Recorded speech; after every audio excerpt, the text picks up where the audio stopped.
Hello, today I'm going to show you how to decorate our map for our Flat Stanley book.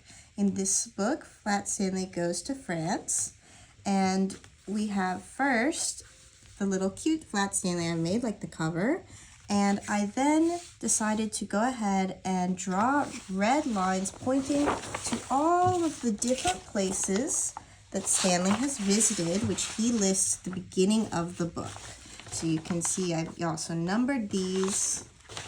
But moving on, Stanley in this book decides to go to France, and in France, he's going to be visiting many different places, including the Louvre. So I decided to make my Louvre right here. And then also we of course have our very famous painting, the Mona Lisa. And for each of the landmarks that Flat Stanley visits in the book, I went ahead and wrote a little bit about them. So again, we have the Louvre. He also visits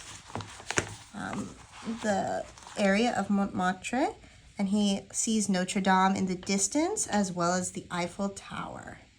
Thank you so much.